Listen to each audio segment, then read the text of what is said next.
Clerk, please call the roll. Representative Larson. Representative Simpson. Here. Thank you. Representative Newsom. Senator Kinski. Here. Senator Hicks. Oh, he was here. Excused for now. Senator Guru. Here. So, welcome. This is Joint Conference Committee on Senate File 66, the American Rescue Plan Recovery Funds Appropriations. It is. I'll hold it up a little bit closer. And we apologize for our tardiness, but we were going through the spreadsheet that had the various House amendments. And what we would like, but you know, I'll open to what you would suggest as well, but what we'd like is if you could go through each of the items. There's 16 items in all, and just make sure, we want to make sure we understand them. Some of them we think we understand, we're just not sure what the rationale is, and a few of them we have a pretty clear handle on what's going on. And I wonder if you just might start on item number 1 and walk us through them, whoever wants to do that. Mr. Chairman and Chairman Larson, Matt Wilmarth, LSO, just some highlights of the amendments from the House. In total, there were 16 adopted House amendments adopted to the engrossed copy of Senate File 66. An increase of $71.5 million occurred. Of that $71.5 million, 45 million came in one amendment with regards to the water and sewer projects. So net that $26.5 million was added by the House amendments. Mr. Chairman, I'll go through each of the 16 amendments, and then I'll pause after each one and let the House side explain the rationale or the purpose of each of those, if that's fine with both chairmen. It's great to me. Okay, Mr. Chairman, the first amendment, we're going in sequential order of kind of the bill, is third reading amendment number 7. And this added 2 subsections in section 2 that really required a prioritization of the ARPA funds to require the governor to prioritize projects if the unexpended, unobligated amounts from the ARPA section 602 funds were greater than the appropriated, were greater than what was available. The prioritization excluded certain projects, inclusive of the Community College Commission's WIN loan grant program, the University of Wyoming's Family Medicine Residency Program, the University of Wyoming's WWAMI tuition and fees inflation program, and then all of the 3 Supreme Court appropriations for Circuit Court e-filing, PPE and tests, and Equal Justice Wyoming. So Matt, I'll jump in. I think these programs that are exempted from any reductions, they're all worthy programs. Why were these particular selected, if you know, or perhaps my House colleagues can help me understand? These were all generally funded. Generally, these are funded general funds, and this year we put them in, you know, because they qualified for ARPA funds, and so it wasn't going to reduce the program. The whole intent of this footnote was a recommendation from staff that we have a provision in here that if we overextend, if we over appropriate the ARPA funds, then the governor is going to have to come in and appropriate or prioritize to make sure that we stay within the funds that are available. And so these were exempted because they were typically a general fund appropriation, and we just moved them out of that for this biennium. And Mr. Chairman, the reason for all of the Supreme Court ones is just to ensure that the governor wasn't reducing the judicial branch's appropriations by the legislature. Okay. That's primarily the reason why That makes sense. Court. Okay, I was wondering why those particulars, Equal Justice Wyoming is. All right, that's super. Thank you. Number 2. Mr. Chairman, number 2 is House third reading amendment number 3, and this adds language to footnote number 1 to include negative economic impacts as one of the purposes for the expenditures, and adds 3 paragraphs, which includes but not limited to allow expenditures related to uncompensated care costs to healthcare providers, assistance to expand health insurance coverage to including assistance to uninsured individuals that would result in their qualifying for and receiving health insurance through the federal health marketplace.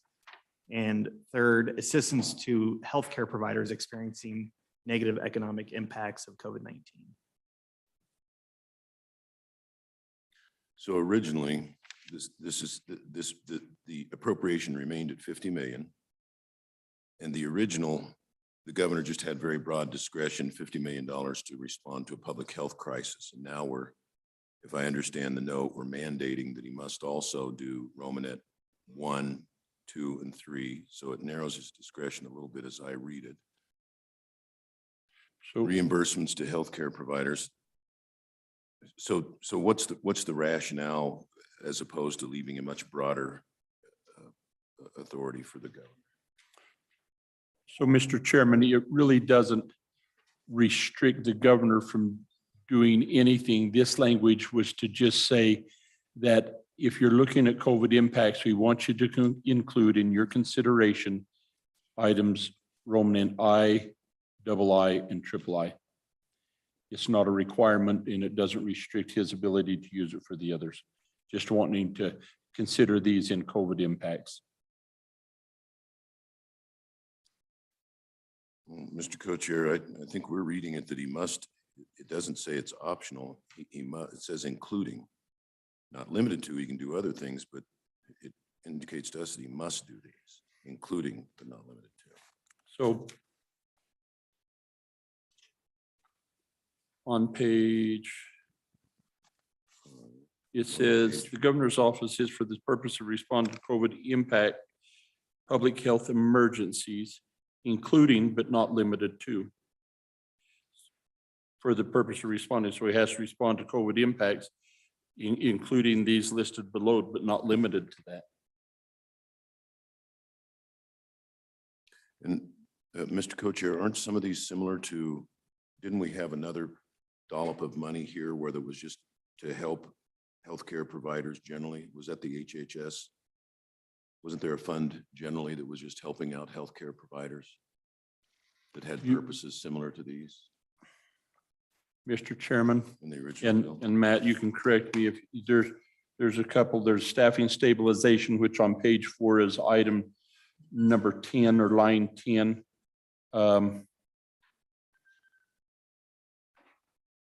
Then you have the item 17, capacity improvement and provider relief.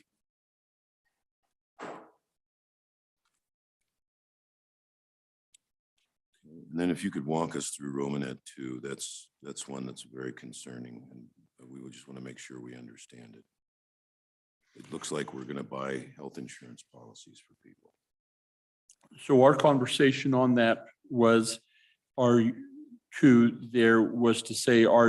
the intent of this amendment to say that that through these, that you can expand insurance access to those who don't have insurance or who have been, so assistance to uninsured, because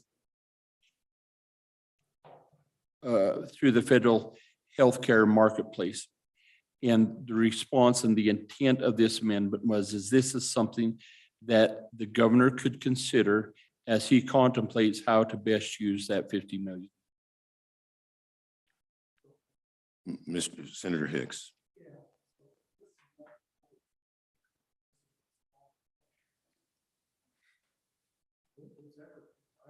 Mhm.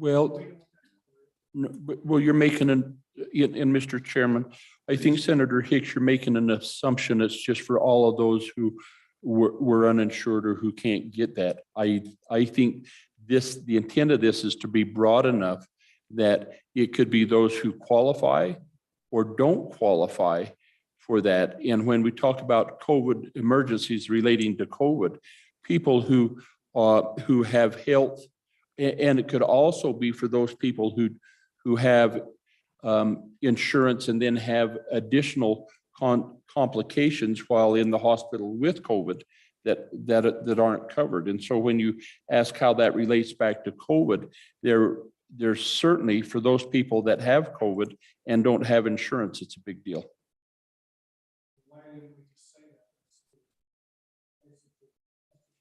Yeah, Uninsured individuals. It's not specifically limited to those patients that have COVID or. I'm just trying to get my head around how many people we're talking about and why this goes farther than emergency response for COVID. The intent of the Breener of this amendment was to put language in here that said to the governor, as you consider emergency impacts to COVID, we would like these to be considered as well. And it's not intended to imply that you're expanding, you know, as you look at this language on uninsured, that doesn't mean that it's expanding Medicaid one iota. It would, but for those people that are impacted by not being able to get insurance, it certainly could. But the intent there was to provide assistance for people who are impacted by COVID and don't have the insurance to cover the needs. And likewise, you know, as I recall, my colleagues could back me up, that also impacts the uncompensated care that these people also bring to the healthcare providers. Mr. Chairman, please. on that, Representative Larson, do Romanet I, 1 and 3 do the same thing? So what's the difference for reimbursement to healthcare providers for uncompensated costs provided directly to individuals? Mr. Chairman, I think that Senator Hicks, I think that those are very closely related. I think that you can make a little bit of differentiation, but I think that you could certainly read the same into both as well. All right, thank you. So, Mr. Co-Chair, I know we're not supposed to use proper names, but initially when I read this, it looked like it was supposed to be some version of Obamacare, which is aimed at individuals whose income is too high for them to qualify for Medicaid, but too low for them to afford private health insurance. The way this is written, though, and maybe I'm too dense, if it said including assistance to uninsured individuals who are not eligible for Medicaid, but can't afford private health insurance to enable them to get insurance on the health marketplace, then I would understand that. What I don't understand is assistance to uninsured individuals that would result in their qualifying for the marketplace. So I didn't qualify for the marketplace due to income. So this seems to say somebody who doesn't qualify for the marketplace means that they don't have insurance and they earn too much to be able to buy on the marketplace. I'm trying to make sense of this sentence and just run that through. Is this aimed at the people that are above Medicaid eligibility, but below the ability to afford their own policy? Is that the intent of this? Well, Mr. Chairman, if I may, the way I read it, I do agree with your point, but I think the important language there is including the assistance to expand access to health care coverage, and that is to whomever that may be, but including assistance to uninsured individuals that would result in their qualifying for and receiving health insurance through the federal healthcare marketplace. So it may be even broader than Obama. It may be. Mr. Chairman, sorry. No, that's helpful. Anything else on that one? Senators? No. Okay. Item 3. Mr. Chairman, item 3 is third reading amendment number 15. This increases the HHS staffing stabilization amount from 10 million to 13 million, increase of 3 million in ARP-D funding. Mr. Co-Chair, we had 10 million in there originally as part of the bill that committee. Tell me why there's concern to add another 3 million on there. So if I may, Mr. Chairman, I'll share with you a little bit of the history. There was two amendments. There was one amendment that wanted to put 5 million in, took it out of the capital construction component, I believe, that failed, that took it out of the 80 or the 85 million. That failed. This came back in third reading to increase it by 3 million. And the concern expressed by the presenters of the amendment was that they just felt that the stabilization, the staff stabilization, that it warrants the additional input to make sure that we can keep people in our healthcare providers. And without saying yay or nay on it, I note that we've still got the 50 million in the line right above that's directed at the same sort of purpose. So now we're at 63 million in aggregate. Okay, item 4. Mr. Chairman, item 4 is third reading amendment number 6, EMS regionalization pilot. This increases the initial appropriation from 5 million to 10 million, increase of 5 million ARP-D. We spent a lot of time trying to find out what the right number was on that. What was our final language on it? Did we have 2 separate projects, or did we roll our funding into one bucket that was both regionalization and stabilization for EMS? Mr. Chairman, we done it in 2 pots, and my recollection is the same as yours, is that in JAC, we wrestled a little bit with that and reduced that. I believe that initial ask was 10 million, and we reduced it to 5. Was that the original ask, Matt? Mr. Chairman, I can't recall what the original ask from the governor's office was. And then I we can look into that. came back to 5, and then this was there was pretty healthy debate on the House side, pro and con to this. They was able to put the 5 million back in. In the engrossed bill, what page is that footnote on, Matt? 10. 10.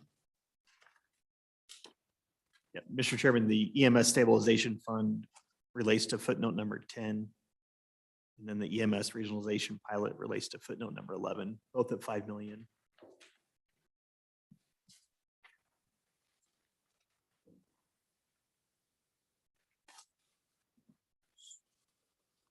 So Matt, footnote 10 had how many dollars attached to it originally? Mr. Chairman, 5 million. And then that's stabilization. And then 11 is the regionalization. And what was the original appropriation there? 5 million, Okay. And now we're adding 5 million just to the regionalization. correct. Okay.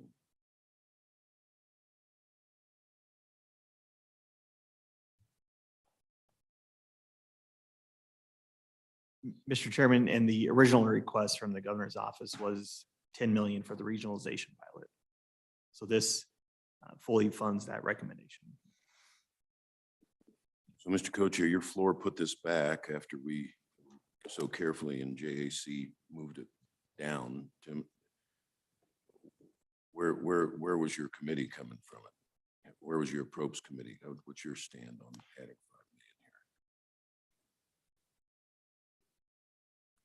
here? I don't know where the committee, we don't sit next to each other, so I don't know where they all voted.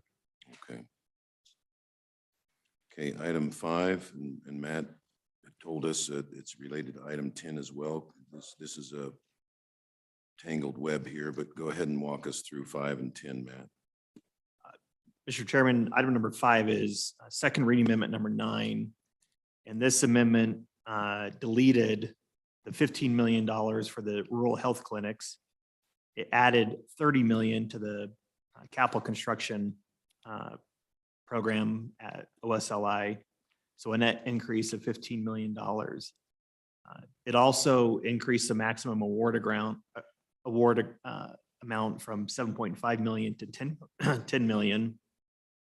It was further amended by item number 10, which is third reading amendment number 12. And it restored of the now revised 85 million, 5 million for rural health clinics. And it brought in similar language that was in the original footnote that was removed.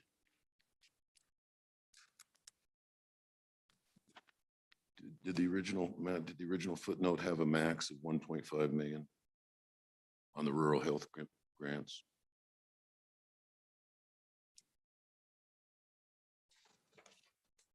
And did the original note provide not less than 2 million for rural telehealth? Mr. Chairman, of the $15 million, $13 million may be expended to provide grants related to rural health clinics. Then it allowed 2 million to be used for rural telehealth pilot projects. It did not have a maximum grant project for that purpose. Okay. So in total, we've moved from 55 million to 85 million. Correct.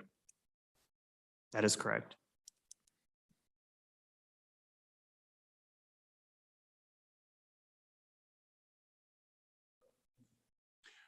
Senator, But we just put it all into one lump. Did we? So we took, Mr. Chairman, if I may, and Senator Drew, so what happened in that amendment was we took the 15 million that the Senate put in as an amendment and was in a separate pot for rural health care with 2 million dedicated for telehealth. And that initially was moved over in along with an additional 15 million over into all of that CapCon. So that brings us up to our 85. Then we came back in another third reading amendment and put back in the language that was there on the rural health care that allows for at least 2 million to be for telehealth in the language for rural. And in this additional language, it looks like the 1.5 was added at that time as well. And we, Senator Guru. and we bumped the, thank you, Mr. Chairman. And we bumped, and then we bumped the total from 7.5 to 10 million that you could apply for each project. But is there any delineation about rural health versus none? It's just all one big pot. So you're gonna go in there and the big guy's gonna fight it out with the little guys. And that's That just is the way correct. It's just whoever can make the best case out. That is correct. Okay. Thank you, Mr. Chairman. Thank you. So, and then as long as we're on that, I'm concerned about specifying we will not spend less than 2 million on rural telehealth projects. And I'm curious, and I know that came out in the original JAC bill, but it still bothers me that we mandate an absolute minimum that you've got to spend. Mr. Chairman, that did not come out of the JAC bill. That was inserted in with the 15 million on the Senate side. Okay. I'll have to find out why not less than 2 million. Okay. Mr. Chairman, item number 6 relates to second reading amendment number 4. This is a new program added for mental health provider training phase 2, $200,000 for 103 mental health first aid trainers. It would be 2 trainers in each county, 1 trainer each school district, 1 trainer in each community college district, and 1 trainer at the University of Wyoming.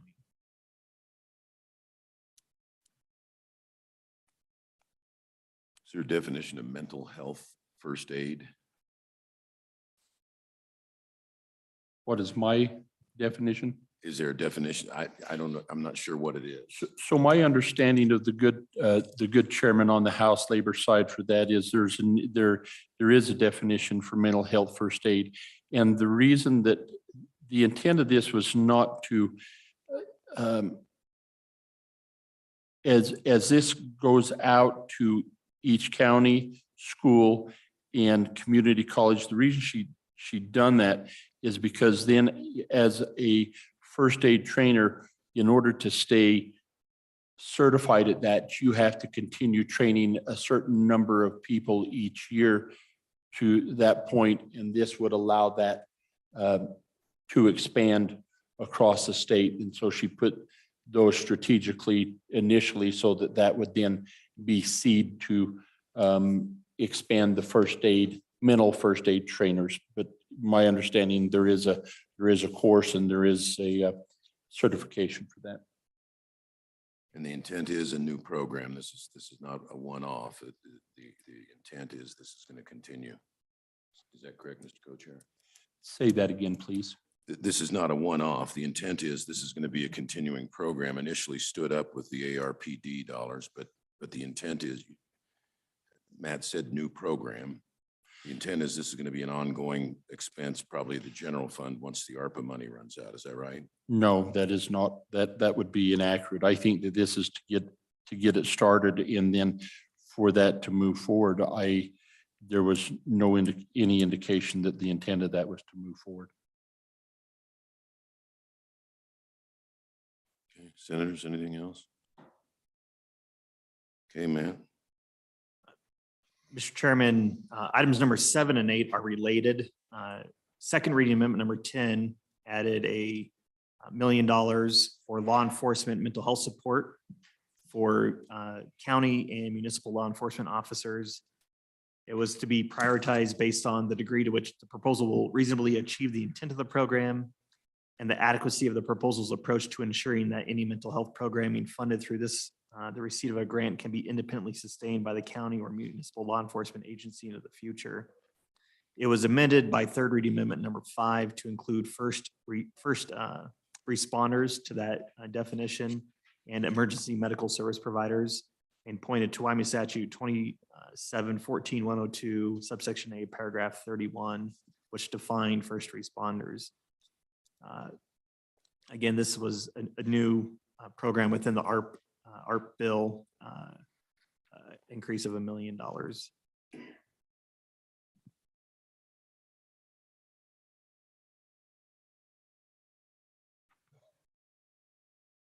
Mr. Co-Chair, the only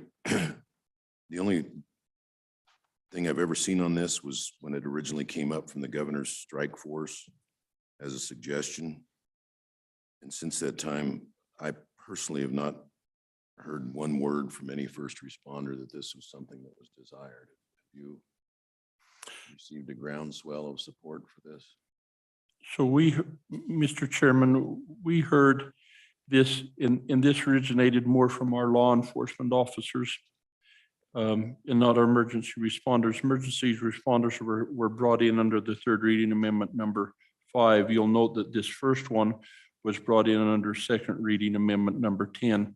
I might also point out that we had this same effort to put the $1 million in the general fund budget. It was intended to be one time to help counties and agencies set this up. And so we defeated that in the general fund budget, and they brought it back to be as it qualified for ARPA Direct to help them set this up. Then the third reading amendment, as they talked about in many of these situations, law enforcement also includes first responders, emergency medical and fire, or does it not? And so they brought that language in to have those eligible for that as well. Mr. Chairman.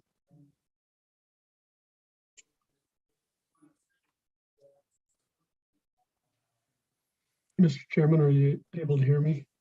Well, I can, Representative Simpson. Senator, you may not have heard Senator Hicks asked a question, and you'll be right after he is. Thank you, Representative. So, Mr. Chairman, I'd ask, in here it says improved access. So are we talking about contracting with healthcare services? Is this telehealth? What's the nature of improved access? Are we looking at trainers or individuals contracting with private sector? What does that look like? I don't know that I can I don't know completely how that looks like, but what we heard, Mr. Chairman, Senator Hicks, is that our law enforcement personnel who that this is a growing concern there, and that our state, county, and local municipalities do not have anything really in place to address the impacts, the mental health impacts that come to our law enforcement officers in the course of their duty, and they're trying to get that established to where they have better access to mental health. Could be through the community mental health providers, could be something that is coordinated statewide through law enforcement through that. I think that's what they're trying to get accomplished. Well, thank you, Mr. Chairman. Just somebody that represents more small communities and EMSs than probably anybody in the state. I just would like to see what improved access means, and particularly for those very rural areas around the state of Wyoming. So maybe, I'll see if I can't get an answer to that question. And Mr. Co-Chair, I think I'm gonna reach out to my first responders, because I do believe that we have access to mental health for our first responders, at least in one of my 2 counties. Representative Simpson, Thank you, Mr. thanks for Chairman. being so patient. And thanks for allowing me to Zoom today. Apologize for not being there in person. On the floor, we heard considerable testimony about police officers that are suffering through personally back home in mental health issues because of the things they've seen and experienced in the work. And in fact, there was some discussions about police officers that appeared to be well adjusted, and yet they took their own life, suicide. And so this money was set aside to have them have workshops, talk it through, find the help. And I believe there is a ton of help out there online and nationally that these folks do not even have, they don't even know that they're aware of it. And so this program is to help reach out to them and get them in a safe place emotionally as they carry out their work. Thank you. Anything else on this, Mr. Co-Chair? Mr. Chairman, Please. Representative. Representative Newsom. Hey, welcome. Good morning. Hey, thank you. This is a new room for me, so I'm getting a little bit oriented. But I think that this appropriation marries with that appropriation prior to train the trainer. So I believe in the prior appropriation that we would, the purpose is to train 103 mental health first aid providers. And then it gets to our small counties. So in the prior bill where we were running this train the trainer, and then beyond that, there would be money for law enforcement and first responders to access those trainers that we have placed in each and every county. So those smaller counties with less access to mental health care would have a resource. And these two are kind of married, the appropriation to train the trainer and then the appropriation to have money to access those trainings. Thank you. That makes sense. Thank you for that. Anything else, Mr. Co-Chair, Senators? Okay, Matt. Hey, Mr. Chairman, turn the page on page 2. Item number 9 relates to second reading amendment number 5, Department of Family Services Food Insecurity Network Evaluation, appropriation of $250,000 ARP-D. Is for the purposes of planning a system to maximize state and local food distribution and minimize waste, and donate to publicly purchased food to needy children, families, and elderly persons, with the intent to identify best practices and opportunities for enhancement and improvement.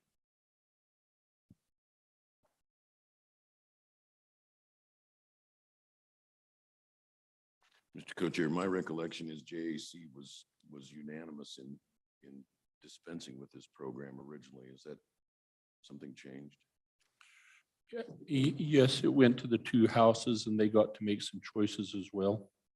And so you're correct. The initial request in Governor's Letter 17 was 3.5 million. The executive branch came back and asked us if we would, when it came to our side, and said that they would really appreciate if we could consider putting this reduced amount back in, because the trouble that they're having around the state is getting commodities and foods to the food, what we call emergency food distributing, because one of the providers, is no longer delivering and making those. And so we're trying to ensure that we have a way to, or we want to look and see how the best way is to coordinate the effort to get these foods to the food banks. But Mr. Chairman, again, you're correct. The JAC did not support any of that, and then this was an action on the floor. Well, I don't want to belabor it, but my reaction is still the same as it was initially. I can name half a dozen food providers in my two largest communities that routinely coordinate with charitable organizations and food closets. Seems to work real well. Volunteerism at the grassroots level, a study of best practices. So, Mr. Chairman, I think it's a step past that. Is how does it get to your community? So how do these commodities arrive from the sources where there's extra food? It's not the distribution of them locally. It's getting them to the food banks around the state from the various organizations that can provide it. Okay. Senators, anything? Anything else, Mr. Co-Chair? Okay, on to item 10, which we covered previously, but I'd like to circle back. Okay. I am concerned about something that Senator Guru raised. As structured as it came out of the Senate, we knew that there was a certain sum of dollars, 15 million, set aside for these smaller rural health clinics. And I think, Mr. Co-Chair, you said, or you agreed with Senator Guru, that the way it's structured now, the little guys are going to be in there competing with the big hospitals for the same pot of money. Mr. Chairman, there is $5 million set aside for the rural health clinic. Of the 85 million, 5 million is set aside for the rural health clinic portion. Up to 3 million may be expanded to provide grants related to costs incurred by the rural health clinic. And then of that 3 million, not more than 1.5 million can be awarded for a single grant project. And then not less than 2 million shall be provided to be expended to provide grants for rural health telehealth projects. So of the 5 million, 2 million is for the telehealth projects, and then 3 million are for grants, which one grant cannot exceed 1.5 million. Senator Hicks. $1 million of capital construction.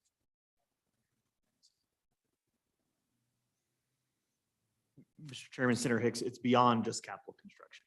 Yeah. It's for costs incurred related to the COVID-19 Yeah. pandemic. They would still be eligible for Yeah. the other 73. Mr. Chairman, Senator Hicks, that's correct. So say that again. The 3 million is for operating expense, and then they're eligible for the 73 million CapCon. Mr. Chairman, of the 5 million, 3 million may be expended to provide grants related to costs incurred by rural health clinics, which costs shall not include expenditures for normal and customary operating expenses of the clinic. The maximum grant for that $3 million is 1.5 million. And then 2 million of the 5 million is for the telehealth projects. Then there's 73 million for the capital construction projects, which rural health clinics would be eligible to partake in. And then there's $7 million related to the community mental health centers. So 85 million, 5 million is for the rural health clinic cost of that. 3 million is specifically for the cost, 2 million for telehealth projects, 73 million for capital construction, 7 million for community mental health centers. That helps. That helps. Thank you. Okay, 11. Mr. Chairman, items number 11 and 12 relate to one another. The first one, second reading amendment number 12, moves the $50 million for eligible water and sewer projects from the Office of State Lands and Investments and the SLIB to the Wyoming Water Development Office, and amends footnote number 18 to again move that to the Wyoming Water Development Office and have the grants determined by the Water Development Commission. The maximum grant awarded is 7.5 million, or 85% of the total estimated project cost, whichever is less. This is really bringing in the requirements under House Bill 6. The related amendment is second reading amendment number 13. It increases the 50 million up to 95 million, which is the same amount that was in House Bill 6.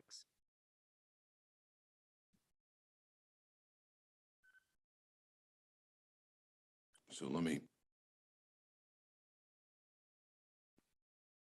the water projects are going to WWDC, the sewer projects are going to SLIB. No, Mr. Chairman, the entire 95 million was moved from the Office of State Lands and Investments to the Wyoming Water Development Office. There is language in there that the Wyoming Water Development Office would work with the Office of State Lands and Investments and coordinate those projects, but the entire appropriation is administered by the Wyoming Water Development Office. And Matt, does this footnote preserve that aspect of HB 6, which removed final approval by SLIB and left it entirely to the agencies to do the awards without any SLIB oversight? Mr. Chairman, the SLIB is removed and the final grants are determined by the Wyoming Water Development Commission.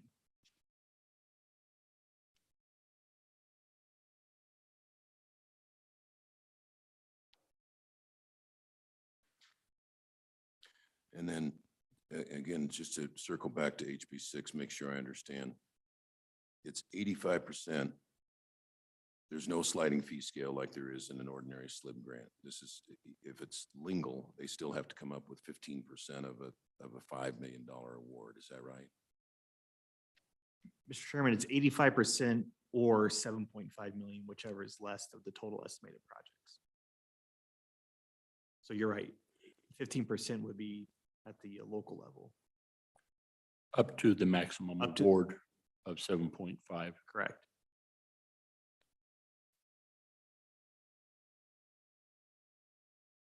Okay.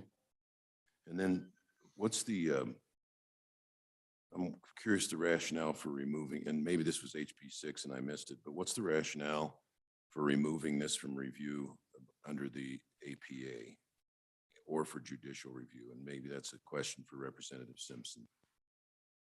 Mr. Chairman, I'd be glad to address that. We worked with the governor's task force when the Select Water Committee drafted this up. And there was a lot of discussion about which agency should take the lead.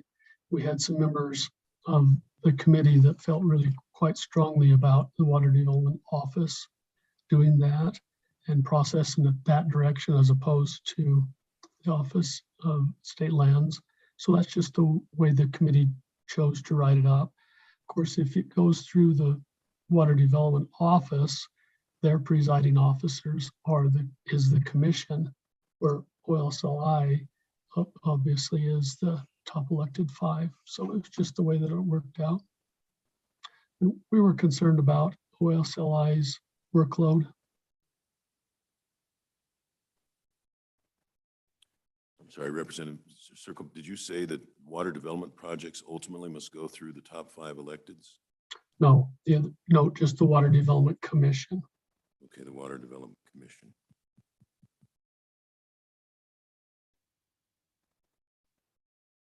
And the reason for exempting from all review?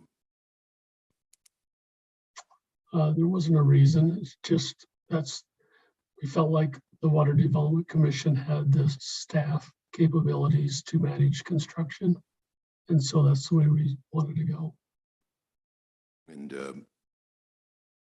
Representative, the other feature of HB6 is that we are going to stand up a whole new program rather than running it through the current grant structure. Is this contemplated here still, that it's going to be a new program is going to be stood up? That is correct, Mr. Chairman. The way it currently sits with the amendment is it would be a new program.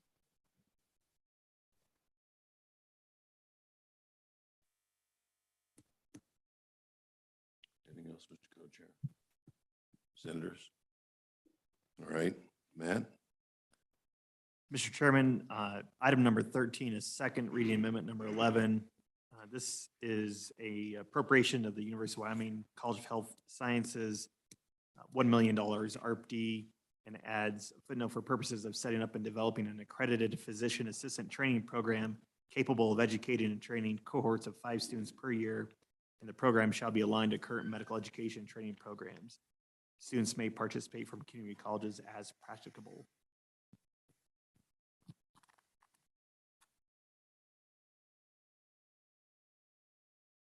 Matt, and anybody else that knows, where are PAs being trained currently now, if not at the University of Wyoming?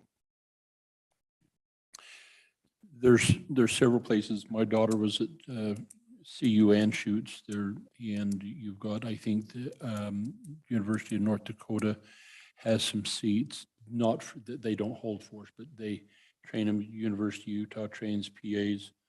And then you can go out and extend past that if you want.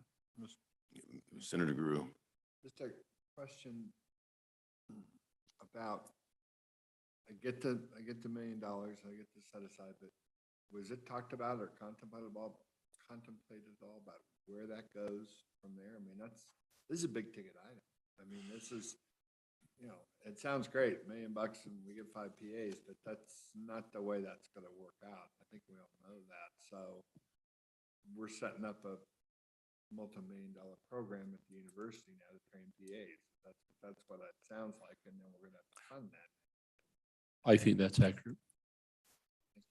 Mr. Chairman, Representative Simpson. I think it's important to acknowledge item number 14. So that was discussed at length. Are we just setting up a program and hoping it, crossing our fingers? But if you look down on the next item, there's 200,000 appropriated to really organize that whole program and get it so that the $1 million would be appropriately spent. And what we heard, if I could, Mr. Please, Chairman, please, Mr. Co-Chair. what we also know is that a lot of these classes for the training of PAs are currently being taught. We have them in place now. And so it's just coordinating, developing the program to capture, if you will, and provide the degree to where they've got them. But it's not so much expanding new courses, new teachers. Those are currently being taught. And I did, when I read those two, and that's kind of what I got, but it reminded me a little bit of construction project where you do, you know, build design instead of design build. Because you got in the first line, you got $1 million, we're going to do it. And then the next line, we got $200,000, we're going to study how to do it. I mean, the second one makes all the sense in the world to me. It's the first one I'm having trouble with. Oh, and that was it. Thank you, Mr. Chairman. Mr. Co-Chair. And I'm mystified too, because if we're already teaching the classes, I'm unclear why people have to go to North Dakota to become a PA and why we need to stand up a new program. The classes are already being taught. But you know more about these PAs for family reasons than I do, so help me understand. Well, I think that's your point is well taken, is why don't we provide the degree here? And if we can capture with existing curriculum that we have in place and add what we need to complete that, why not take advantage of that? And the need is certainly there. And then just finally, this was not anything the university asked for. I mean, I don't recall No. the university asking No. for this. That's correct. Okay, Matt. Item 15. Yeah, Mr. Chairman, 14, and I think we've 14. already touched on this, is third reading amendment number 9, Division 1 was a $200,000 appropriation in the University of Wyoming College of Health Sciences for a study related to necessary training of the Wyoming's healthcare workforce. And it relates to, I think, item number 13, and would bring in the Community College Commission, community colleges, workforce services, and identify any future gaps in Wyoming's healthcare workforce. And Please, Senator Hicks. I'm always mystified why we have to pay our general funded agencies and institutions to do what they should probably be doing anyway. And so if it's the intent of the legislature that we have a healthcare shortage, why don't we just direct them to do that? Rather than add additional money, telling them to do what they're already supposed to be doing, would be one question. And then the second question, Mr. Chairman, is, well, let's get through that one first. So these are all receive either general fund block grants or general fund agencies. And so why do we have to entice them with $200,000 to do that? I can't answer it. Mr. Co-Chair. Well, I think you provided the answer as you asked the question when you noted that we do this time and again with our community colleges and agencies and universities, where we feel that there's something that is important for us to do, and then we will provide the funding to get the accurate information, the study.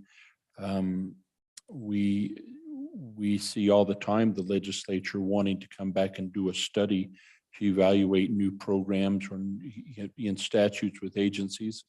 And I don't think that this is dissimilar in that regard. So, Mr. Chairman, Please. this money would go to the University of Wyoming and the amendment, but yet it calls out additional duties for the Department of Workforce Service, Wyoming community colleges. So how will those monies be distributed back to those other entities that are involved in the study? Or are they just supposed to support this out of their existing budget? And then the university keeps the 200,000. I just trying to understand how this structure is going to work with the distribution amongst the different entities involved. Well, I think the footnote and the language here in the summary sheet is as much as we have, and is the intent of the provider of the amendment, is to have the community college and the workforce services for to work together to try and find this, to determine what the needs are, and have the University of Wyoming report back to us through the two committees on how they think that should move forward. Senator. Yeah, and the university will coordinate the effort. Matt, I wish we had more time on this one, but I think this is worthwhile. If you could reach out to Robin Cooley. She's already heading up a big initiative that's called gap analysis.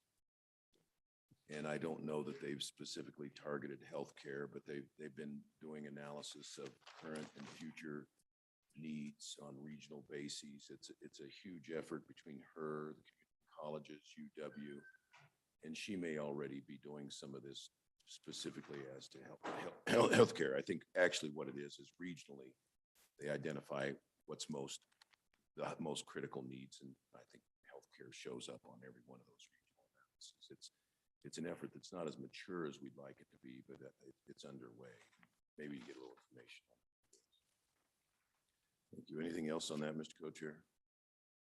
Senators? All right, Matt, 15. Mr. Chairman, item number 15 is the standing committee amendment number 1. It amends various items throughout the bill. I'll walk through each of them. The first is it adds a line to the table for the Supreme Court, Equal Justice Wyoming, $817,900 ARP fee. And this is to implement a common case management system for nonprofit civil legal aid providers, create an online triage portal for low-income individuals, allows for increased access to civil legal services, et cetera. This, I think, was part of the governor's original request. It is pared down to $817,900. The next amendment we've somewhat discussed is in the capital construction for the HHS capital construction appropriation. for the $7 million, it added the word mental in front of health center, regional crisis stabilization facility. So it will read as community mental health center, regional crisis stabilization facilities, and women's substance use disorder facilities. The biggest changes, I think, relate to the Broadband Connect Wyoming 2 program. There were 4 separate amendments. The first one is it adds that the Wyoming Business Council is authorized and directed to include performance requirements in its contracts with grant recipients, which performance requirements shall at minimum require a grant recipient and any successor in interest to offer and provide continuous service to broadband customers during at least the first 7 years of after substantial completion of the relevant project for which the grant funds were expended. It further lowers the private sector matching ratio from $1 to 50 cents to appropriated dollars. The third amendment is that it adds language to footnote 22 subsection A that private sector matching funds provided under this footnote shall be accounted for in aggregate of appropriated funds expended and not on a per project basis. Private sector matching funds provided under this footnote shall include future maintenance commitments that will be expended within the first 3 years of the life of the project and any other allowable expense authorized by the Infrastructure Investment and Jobs Act. And then it deletes paragraphs 1 through 3 that were added by the Senate on page 13 going on to page 14. And then the final amendment from the Standing Committee amended section 4, which is the ARPA capital project funds. The language was added on the Senate that required the governor to give priority to applications for grant funding to library projects and multipurpose facilities. That language was deleted.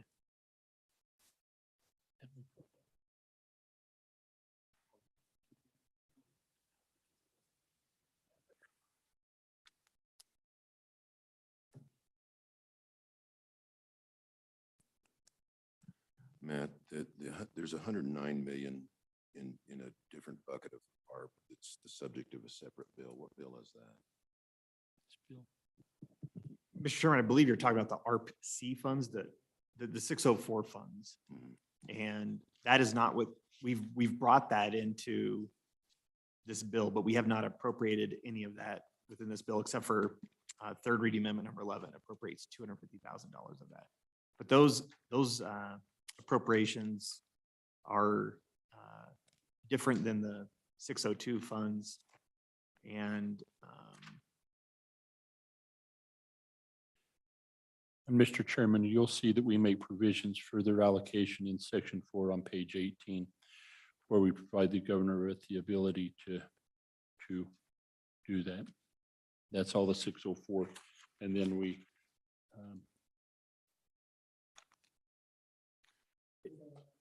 page 18. In the engrossed bill? Yes.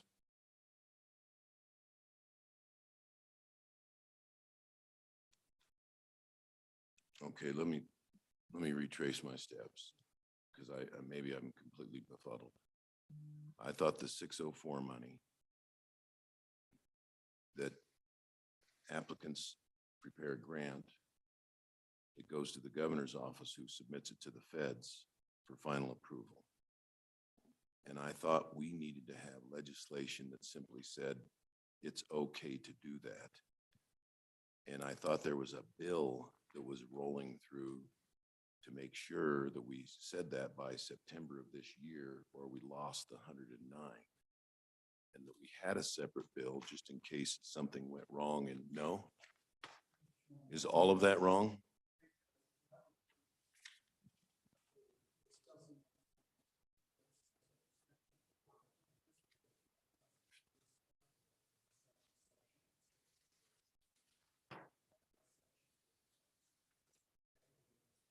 No, I get that, but I thought we had another bill as a backup just in case something You went do. wrong. It's Senate File 98. Senate File 98, okay. yeah, Mr. Chairman, section 4 just gives authorization of the governor to proceed on those projects as he sees fit. Senate File 98 does the same. there are certain criteria within those section 604 funds that must be met in order to be awarded those. And you're right, there's a process that the governor applies to the Treasury Department. The Treasury Department is the final determiner on those awards. It's not the state. And so section 4 of this bill, there's provisions in Senate File 98 that provide the governor the authority to proceed on that. Okay. So, Mr. Co-Chair, we had some language in the Senate had put some language originally in here that said, if you're going to take this money to build a highway, you have to let other people use the highway, subject to your right to receive compensation for your costs, and that's completely gone. And the Senate put that in there out of concern of reports that people have been in the past have taken some of the hundreds of millions of dollars of state aid for broadband access and built a highway and wouldn't let any potential competitors in.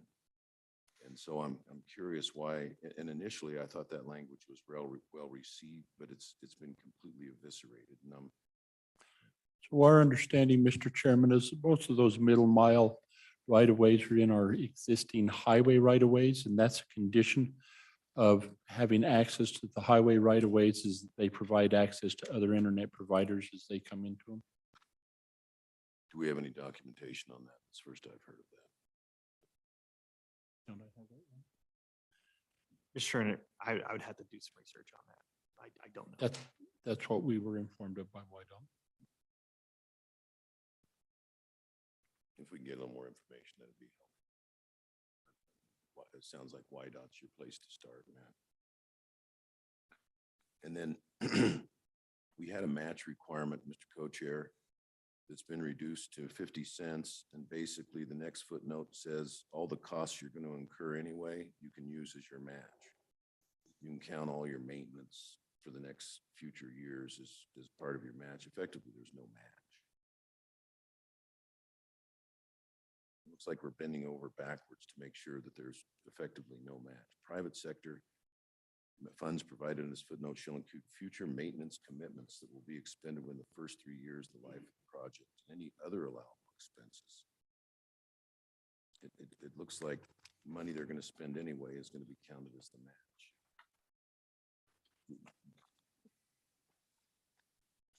Am I reading that right? I think you are. I think we, the match is at 50 cents. And they can show what they put into that up to that point.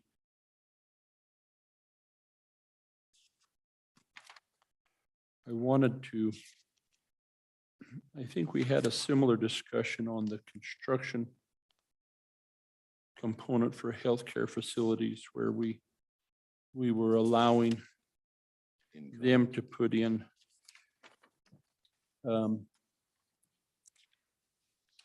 payment in kind, operational costs, anything that they could dig up to cover their share of the cost of those healthcare insurance. We had quite a discussion on that, I think, in JAC and Mr. Chairman, that's on page 10, lines 12 through 17, yeah. paragraph 3. Grant funds not be less than $1 from any other source, including in-kind contributions to projects at State Loan Investment Board. And so this language we see that we allowed back here in the broadband is not really inconsistent with what we've done on the health provider construction component. Right.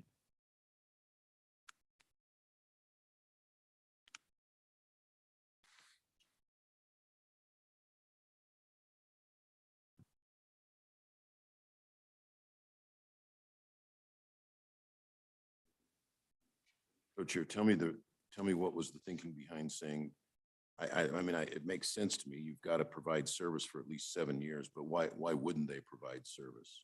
I'm curious why the origin and concern underneath this footnote. Mr. Chairman, I can tackle that one. Representative Simpson, welcome. Thank you.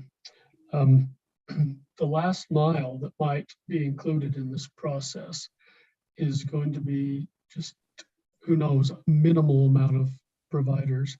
And it's of users, it's conceivable that a provider after a year or two would simply say, wow, we're doing a lot of maintenance out there and a lot of challenges during construction that left us with additional costs we anticipated. And they could just simply just say, we're going to cut this line off and not continue to serve those people. So this was just a little bit of an assurance to make sure that they will continue to provide to all those users on the last mile.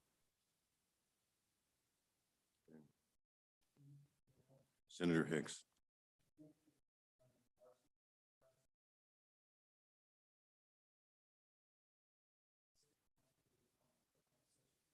Sector matching funds provided under this footnote shall include future maintenance commitments that will be expended for the first 3 years of the life of the project. The way I read that is that would be their matching funds if they just create any. So I'm trying to get some clarification. Is that two separate issues there? The maintenance agreement for the first 3 years of the life of the project, or can they use their maintenance costs the first 3 years of the project as their matching funds? It would use two different concepts there, or is in fact, it says what I think it says is as long as you agree to do the maintenance cost and whatever cost those are for the next 3 years, that's your matching. Mr. Co-Chair. So what we were concerned about there is on the matching fund is you may have a provider there that has several different projects, and we're providing that language there that shall be that in those cases that could be accounted for in an aggregate. So you may have matching funds that exceed, as Representative Simpson pointed out, differently on the last mile versus on the middle mile. And so we're going to allow them to aggregate on their projects, the funds for matching funds. And then on the private sector, matching would include future maintenance commitments. That's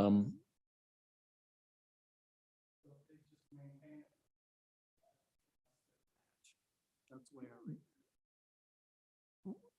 No, I don't think that, I don't read it the same way. You may be accurate, but I don't read it that way. It says that could include, it shall include, it shall include that will be expended within the first year. So include doesn't mean inclusive. It just means part of. But it's a shall. I Yeah. think maybe we need to work on that language. I'm not sure what the intent is. And I guess I'm not sure. I'm assuming that there's some pretty sharp attorneys that can make the same interpretation that I am. Yeah. I just want that Yeah. clear. Yeah. Okay, we can clean that up. And Mr. Co-Chair, that on that same footnote, the first sentence, private sector matching funds provided under this footnote shall be accounted for in the aggregate of appropriated funds expended and not on a per project basis.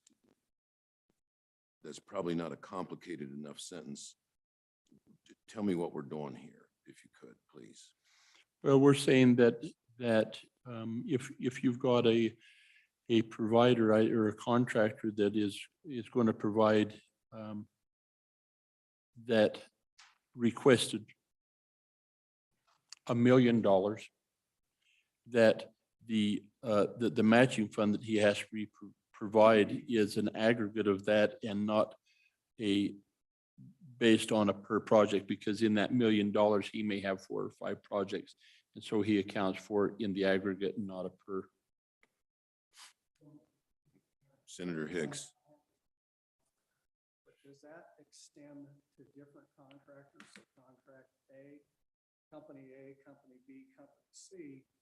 Company C could match it 1-to-1, but company A and B get the benefit of that match. And so when it says projects, are we talking individual projects, or because it says It's- the aggregate of all of That's the way I was reading it. And I didn't read it that way. I read it per company because they're the ones that are getting the funds. Okay. That's what I was assuming, but I wasn't sure based No. on the language. Okay.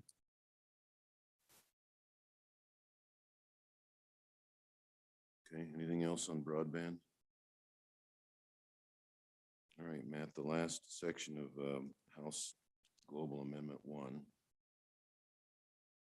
Mr. Chairman, as I indicated, section 4 was amended to delete language added on by the Senate that gave a direction to the governor to prioritize applications for the ARP-C, or the Capital Projects Fund, funding to library projects and multi-purpose facilities. That language was deleted. The final amendment, third reading amendment number 11, item number 16. No, don't leave too fast. I'm trying to see why they offed the libraries. It placed libraries as the top priority, and we done away with that to where it was just I think it unintended. I don't think that was, we didn't feel that that was the intent to say that libraries come first. We thought that the language prioritized it. The language of the 604, of section 604 says that it can be for library projects, capital construction, and multi-purpose. And that's defined enough in the section in the federal act that we didn't need to put it in the ARPA bill to imply that there's a priority on those. Was this the Landon Amendment?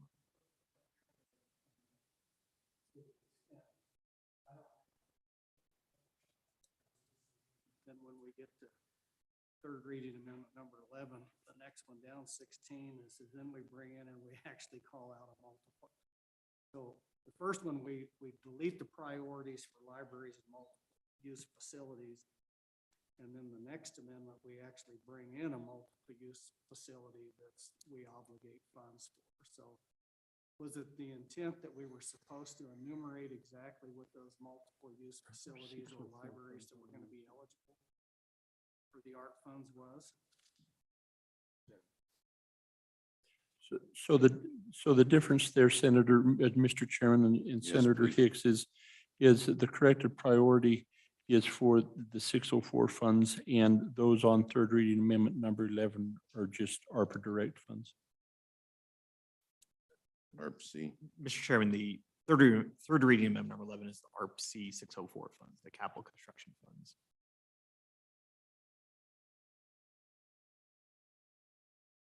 So that would come out of the capital construction. Yeah, it's 604. It says ARP, 604, six, and it says ARP-C. And That's they exactly come out of what- 604? Okay, I'm mistaken on that. Thank you.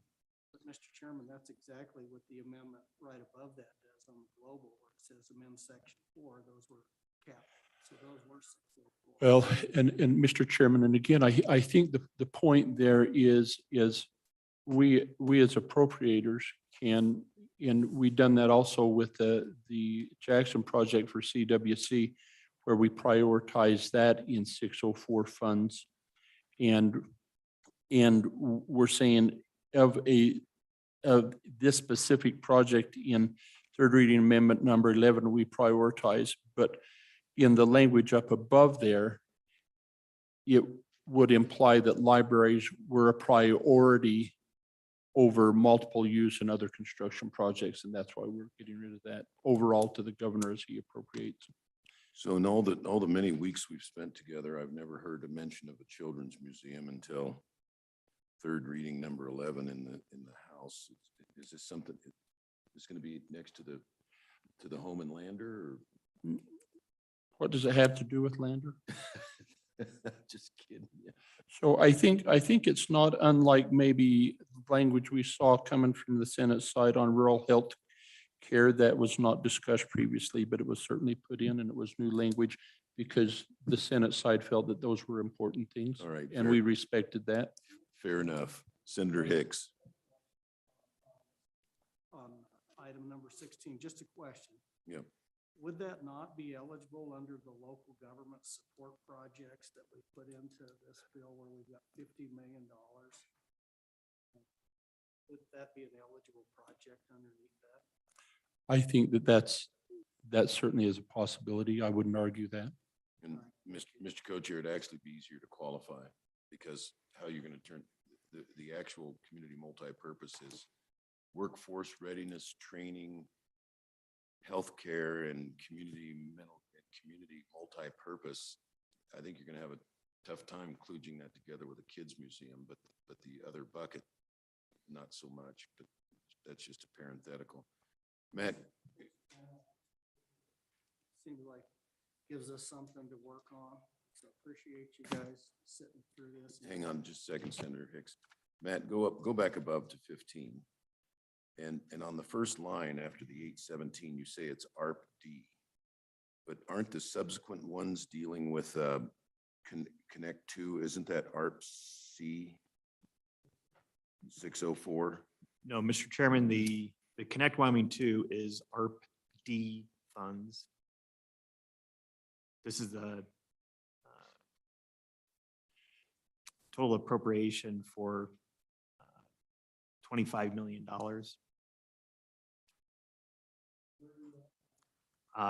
Mr. Chairman, the Connect Wyoming 2 program, which relates to It's the second. page 5, line 8, Wyoming Business Council's $25 million. This ARP D.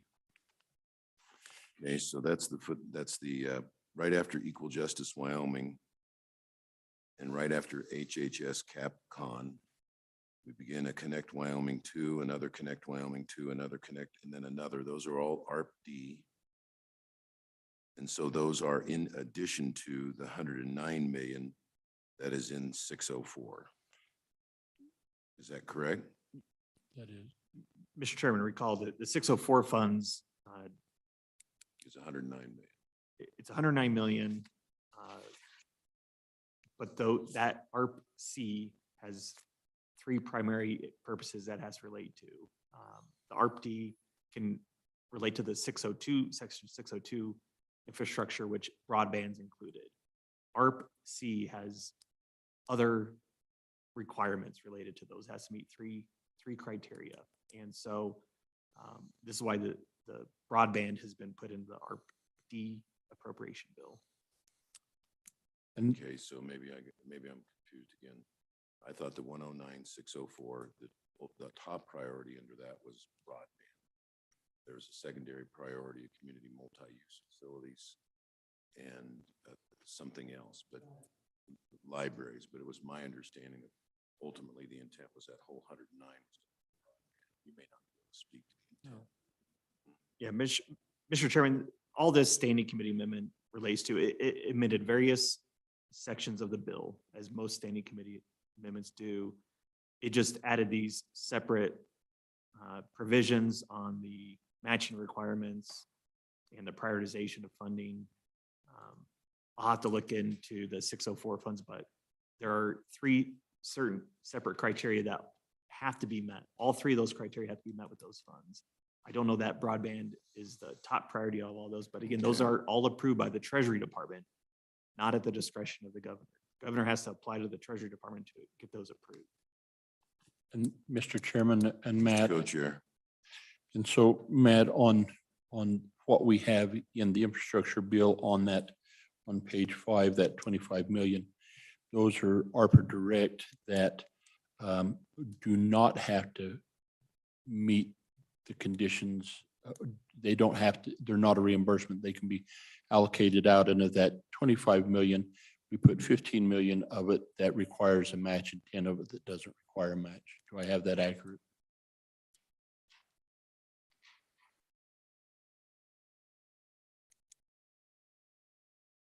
Page. Yeah, Mr. Chairman, on page 12, line 21 is the $15 million with the matching requirement.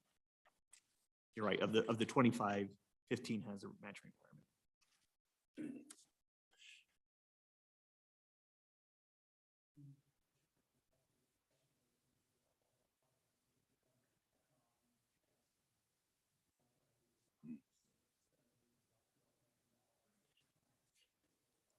10.3, I believe.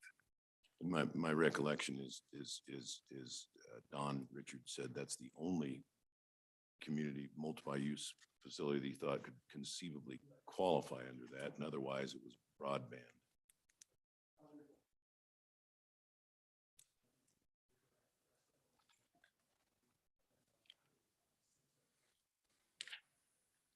All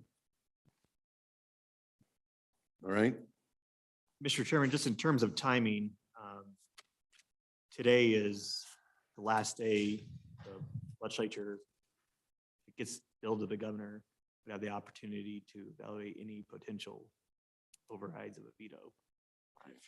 So if it's the goal to get a JCC completed today, we'll need some time this afternoon to get that in through bill processing and so just want to work through the timing. There are some timing constraints today. yeah, so you'd like to have it well before dinner? Mr. Chairman, it will take us a couple hours Yeah. No, to incorporate anything I'm just into being it. facetious, Matt. And- We don't want to, and we want to be fair to staff in this process as well. So we as the Senate conferees are going to caucus here for a little bit. Take a look at this. So, and also, Mr. Chairman, Matt, if you could, so in the bill on that, starting on section 5 on page 19, where we go back into Senate File 118. So that language in there puts a sunset of March 26, 2022 on when the governor is prohibited from expending any more ARPA funds without legislative approval. And so that plays into this time thing, because if we don't get this done today and this gets to him and we don't have a chance to override his veto, he could line item that, then he has the ability to appropriate or to use those ARPA funds at his discretion. Mr. Chairman, that's correct. There's also, as we indicated, Senate File 98 has the same provision in here. And so if that is enacted in the law today, signed by the respective bodies and sent down to the governor's office, that same provision is in there. If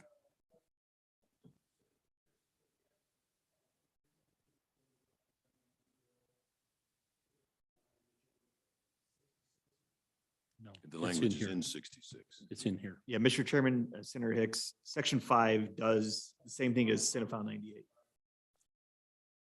That's why I was bringing it up, is because it's in there and it's critical.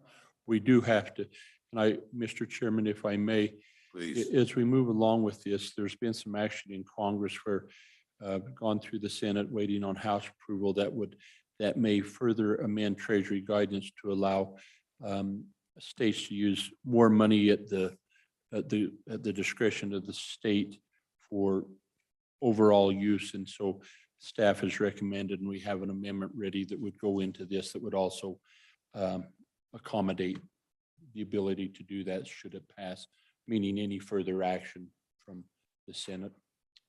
That's pretty recent. Well, we're going to caucus, and then when we have a Senate caucus here coming up pretty quick. So give us some time to, as Senate conferees, to sit down and consider some of this. And Senator Hicks, that we got to get that budget done.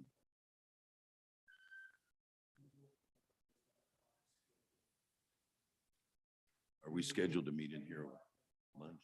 Yeah, are we scheduled to meet in here for anything?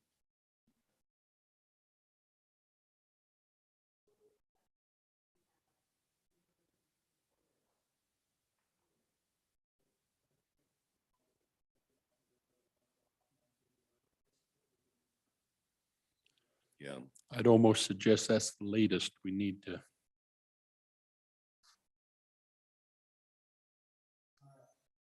yeah, I don't know how we're going to do that and have a Senate caucus and present the budget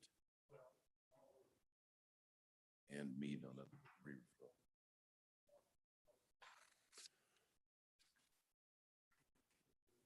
Yeah, let me see what we can do. Yeah, right.